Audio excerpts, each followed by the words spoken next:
Vamos então dar continuidade à apresentação da ética de Nietzsche com um novo vídeo, um vídeo também curto e que dá sequência ao vídeo anterior.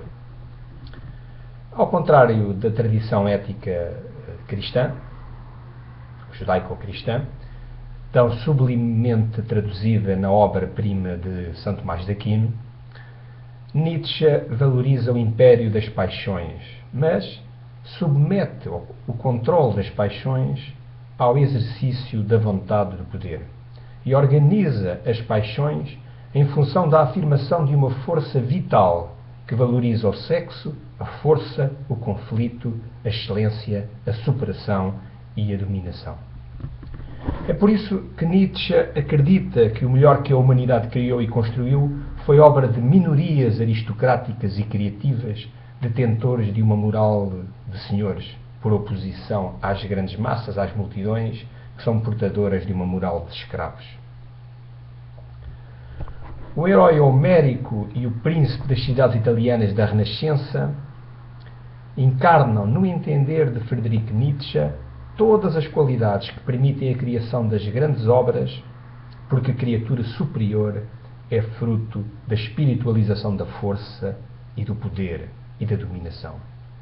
Quando Nietzsche eleva o herói homérico, está simultaneamente a rebaixar o seu oposto, o homem moderno, e os tipos ideais que aprisionam a vontade dos homens que habitam as modernas sociedades ocidentais, tão criticadas na obra de Nietzsche. Igualmente criticado, o burocrata contemporâneo, dependente das grandes organizações, sem rosto, o consumidor passivo e inerte face ao poder manipulador dos fabricantes de falsas necessidades. Mas também faz a crítica do terapeuta e dos dependentes dele. Haverá saída para o homem moderno? Será ele capaz de se transcender, ditar as suas próprias leis e criar uma nova tábua de valores, orientando a sua vida em função do ideal da autossuperação? Para o conseguir, o homem moderno teria de pagar o preço da solidão, da singularidade. Teria de ser capaz de voltar as costas ao Estado protetor e à ilusão de bem-estar que as utopias socialistas engendraram.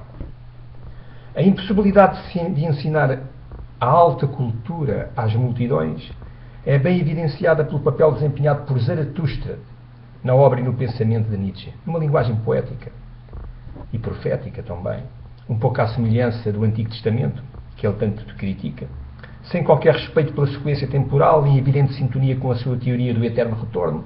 O filósofo alemão mostra-nos um Zaratustra misto de profeta, divindade demoníaca, mestre e professor, que sempre que desce das montanhas para falar às multidões que se acotovelam nos vales e nas praças, sente transformar-se em cadáver no meio de almas mortas. Tempo perdido e inútil, portanto. Zaratustra só se eleva à categoria de sobre-humano quando o qual ermita se refugia nas mais altas montanhas, se afasta das multidões. Zaratustra é claramente aquele que vive de acordo com a nova tábua de valores, longe da compaixão que faz os fracos sentirem-se iguais. Com a nova tábua das virtudes, Zaratustra e os poucos capazes de seguirem o seu exemplo, de o seguirem e de se dirigirem para as mais altas montanhas, afastando-se das multidões. Dizia eu que, com essa nova tábua de valores, Zaratustra abre o caminho àqueles que aspiram à liberdade. O Zaratustra, professor e profeta, ensina pelo testemunho no seio de uma comunidade de eleitos a faculdade de encaminhar as nossas vidas segundo o princípio de mais elevação, de mais criatividade e de mais poder. A antimodernidade e o anti-iluminismo de Nietzsche só têm paralelo com a sua oposição à tradição judaico-cristã.